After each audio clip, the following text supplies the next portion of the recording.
आज मैं दुर्गेश मणि त्रिपाठी जी के साथ हूँ, जिन्होंने मैं ब्राह्मण हूँ मुहिम की शुरुआत की। आज दुर्गेश मणि त्रिपाठी जी से जानेंगे इनकी मुहिम कितनी रंग लाई है।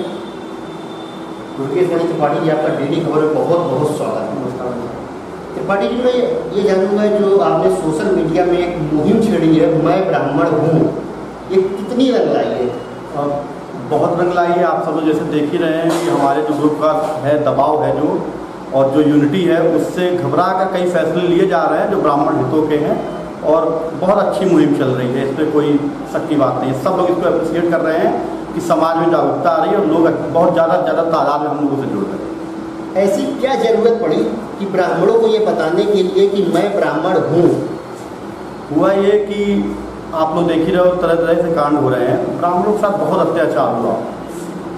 प्रदेश में कम से कम 400 ब्राह्मणों की हत्या हुई। किसी ब्राह्मण नेता ने उनके विषय में बोला नहीं।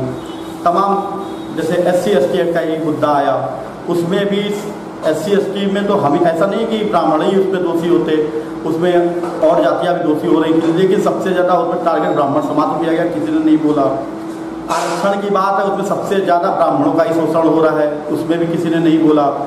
तो सहते सहते एक गुबार सा था मन में, और ये लग रहा था कि ब्राह्मणों के साथ हर जगह बहुत विचित्र अत्याचार हो रहा है। और हम लोग चूँकि एक इंटेलेक्चुअल कौम है, पढ़े लिखे कौम है, तो हम लोग के मन में ये बात था ठीक है कभी आएगी, लेकिन भरते भरते वो गुबार ऐसा फटा है कि निकल के आ रहा है। समाज के हर वर्ग ने बड़ा स्नेह दिया, लेकिन कुछ लोगों ने टारगेट करके विकास दुबे वाली घटना के बाद से कई लोगों ने बहुत अभद्र भाषा, अभद्र टिप्पणियाँ करी ब्राह्मण समाज के ऊपर संपूर्ण, जिससे मन आहत हुआ और लगा कि अब कुछ करना चाहिए।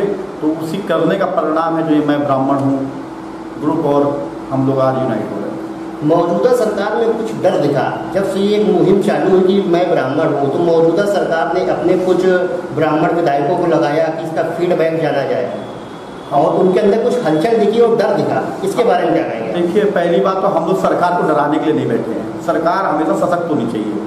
सरकार को डराने से क्या फ़ायदा?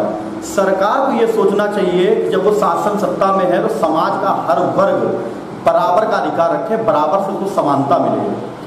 अब रही बात कि उन्होंने सरकार भयभीत है या सरकार ने किसी भी वजह से ब्राह्मणों की नाराजगी की वजह से ब्राह्मण नेताओं को जागृत किया, जैसे लक्ष्मीकांत वाजपेयी जी का नाम आया, नीरज चतुर्वेदी जी का नाम आया, कई ब्राह्मण वो ब्रजेश पाठक जी का नाम आया, और कई लोगों का नाम आया कि इनको ब्राह्मणों की नाराजगी दूर करने के लिए लगाया गया है। तो ये लोग तो पहले भी थे। ऐसा तो है नहीं कि ब्राह्मण का पे अत्याचार अभी से चालू हुआ, ये लोग तो पहले से भी थे। तब इन्होंने क्या किया, ये महत्वपूर्ण विषय है। बुझे हुए कारतूस हैं ये लोग।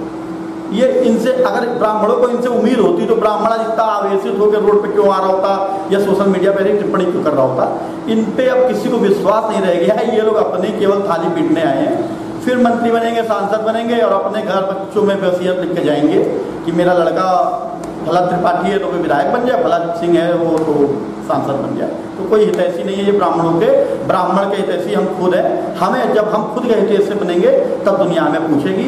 इसलिए ही मैं बार बार कहता हूँ कि आप गर्व से कहिए मैं ब्राह्मण हूँ और अपने लिए कार्य करें। ब्राह्मण जो है, भाजपा कहती थी ब्राह्मण हमारे हैं, और भाजपा सरकार में ही ब्राह्मणों के साथ बहुत शोषण हुआ, ब्राह्मणों की हत्या हुई। एक मामला सहारनपुर का आया जहाँ भगवा कपड़े पहने ब्राह्मण को जो है मार दिया जाता है, और कई केस आए। इस बारे में आप क्या कहेंगे? ये तो आप बिल्कुल सत्य बात बोल रहे हैं कि ब्राह्मण जो है मतदाता, वो यथाशक्ति अपने प्रयास करता है कि भारतीय जनता पार्टी को हम लोग अपने में समायोजित कर लें और उनको हम वोट करते हैं। बड़ी बहुतायत में वोट करते हैं। परंतु इसका मतलब ये नहीं कि हम बदबुआ मजदूर हैं किसी के। हम बहुतायत में इसलिए वोट करते थे क्योंकि जो राम जन्मभूमि के लिए मोदी जी आ रहे हैं 5 अगस्त को उद्घाटन करने, उस राम जन्मभूमि आंदोलन में सबसे ज़्यादा बलिदान अगर किसी ने दिया तो ब्राह्मण कौम ने दिया। आप इतिहास पढ़ लीजिए, 1 लाख से ज़्यादा ब्राह्मण कौम ने उसमें अपना बलिदान दिया। तो वो मेरे ईष्ट है, भगवान है। हम उनकी सेवा करना चाहते हैं, हम भी उनके जुड़े हुए हैं। हम धर्म के प्रति आशान्वित रहते हैं कि हमारा धर्म आगे बढ़े, हिंदू धर्म आगे बढ़े। ब्राह्मण ही वो व्यक्ति है जो हमें बताता है ये भगवा कलर है, ये भगवान राम है, ये भगवान श्री कृष्ण है। अगर ब्राह्मण ने समाज के बताना बंद कर दिया कि कौन भगवान है कौन क्या है, तो कोई वैल्यू नहीं रह जाएगी धर्म की। हमारे धर्म को लोग भूलने लगेंगे। तो जब अब हिंदू धर्म ही स्थापित तब रहेगा जब ब्राह्मण स्थापित रहेगा। तो ब्राह्मणों का सम्मान सबको करना ही होगा, करना पड़ेगा। जब से आपने ये मुहिम चलाई मैं ब्राह्मण हूँ, लगभग कितने लोग आपसे जुड़े हैं? चूँकि मैं उसमें कुछ ही चंद लोग हैं जो एडमिन हैं, और उसमें हज़ारों की तादाद में अमूमन मैसेज आते हैं, लोग जुड़ते हैं। संख्या तो देखा जाए तो मैं कम से कम 10,000 को कॉल रिसीव कर चुका हूँ तब से। लोग जुड़ने के लिए बहुत दलाइक हैं, परंतु हमारी एक ये सोच है कि जुड़े वो जिसकी सोच ऐसी हो, वो किसी जाति किसी धर्म के विरुद्ध ना हो, वो केवल अपने को बढ़ाने के लिए कार्य करे। तो ऐसे चुन चुन के हम लोगों को जुड़ रहे हैं। हमारा लक्ष्य है कि हम लोग 1 महीने 1.5 महीने के लगभग करीब 1-1.5 लाख की संख्या क्रॉस करेंगे। उसके बाद फिर आगे देखते हैं क्या होता है। और जो भी जुड़ना चाहे, जो जिसको गर्व अपने ब्राह्मण होने पर, वो उसका हमारे ग्रुप में स्वागत है। सूत्रों से मिली जानकारी के अनुसार कुछ अच्छी पार्टियां भी आपके द्वारा बताया जा रहा है ब्राह्मणों की, हम ही तैसी बनेंगे, वो कहते हैं हम ही तैसी बनेंगे, इस बारे में क्या कहेंगे? तो मैं तो ये जवाब आपको पहले ही दे चुका। बुझे हुए कारतूस है, और ब्राह्मण वो नहीं है जिसे कंधे पे बंदूक रख के चलाई जा सके। हम लोग बुद्धिजीवी कौम है। हो सकता है कि हम समाज के सामने खुद विकल्प बन के आए, हमें किसी जरूरत न पड़े, तो वो तो अपने लोगों की बात है, आपस में बैठ के बातें होंगी। ब्राह्मण विकल्प बन सकता है, ब्राह्मणों को किसी की चाट करने की जरूरत नहीं है। अच्छा, मैं ब्राह्मण हूँ जो आपने किया, तो ब्राह्मणों को क्या संदेश देंगे आने वाले समय के? मैं निरंतर बस एक बात बोल रहा हूँ, आप कहीं रहे, आपकी नज़र ऊंची रहे, आपकी नज़र ऊंची रहनी चाहिए। कोई भी काम हो, आपकी नज़र ऊंची रहे। मैं कभी ये नहीं कहता कि आप किसी अपराधी बनिए या किसी, लेकिन आपके अंदर आप सम्मान की इतनी भावना होनी चाहिए कि कोई आपसे मतलब अपशब्द ना बोल पाए, या कोई आपके बारे में, आपके समाज के बारे में गलत ना बोल पाए। आप शिक्षा में आगे बढ़िए, आप नौकरी में आगे बढ़िए, आप समाज को आपने आगे बढ़ाया है, आज आपको लोग पीछे करने का प्रयास कर रहे हैं। इससे लड़ना होगा, हमें अपनी शक्ति पहचाननी होगी, और गर्व से समाज में कहना पड़ेगा कि मैं ब्राह्मण हूँ और जय बल। एक सवाल, लास्ट सवाल आपसे करना चाहूँगा कि जिस तरीके से प्रतापगढ़ के विधायक राजा विजय के ऊपर लगे मुकदमों को भारत से बीजेपी सरकार ने वापस लिए हैं, तो क्या बीजेपी सरकार एक विशेष जाति को टारगेट कर रही है? अब सरकार ने क्या किया ये तो मैं विषय नहीं जानता, लेकिन एक कहीं न कहीं एक विरोधाभास है सरकार और न्यायपालिका के बीच में।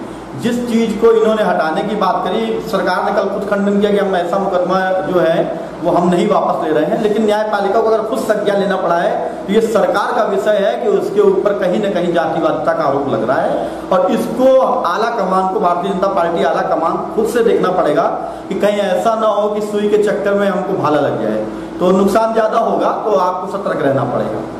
ये हमारे साथ दुर्गेश मणि त्रिपाठी जी जिन्होंने मैं ब्राह्मण हूँ की मुहिम एक चालू की सोशल मीडिया में। इस मुहिम से हजारों लाखों लोग जुड़े, जिसके चलते सरकार को भी बैकफुट पर आना पड़ा है। सरकार भी समझ रही है कहाँ कमी रही है ब्राह्मण, इससे कि हमसे दूर हो रहा है। और भाजपा का ब्राह्मण वोटर बहुत ही एक अच्छा वोटर था, ये हमारा वोटर है, बीजेपी ये कहती रही है, और अब ये ब्राह्मण वोटर लगता है भाजपा से दूर जा रहा है। इसी विषय में आज दुर्गेश मणि त्रिपाठी से हमने जाना कि ये आपको मुहिम क्यों चालू करनी पड़ी। उन्होंने बताया कि हमें ब्राह्मणों को ये बताना है कि मैं ब्राह्मण हूँ, अब ब्राह्मण संगठित रहे। अब ब्राह्मणों के साथ जो अत्याचार होते आए हैं यूपी में या भारत में, तो वो अत्याचार भाजपा सरकार में हुए हैं। इसलिए ब्राह्मणों का वो समय आ गया है कि ब्राह्मणों को संगठित रहने की जरूरत पड़ी है।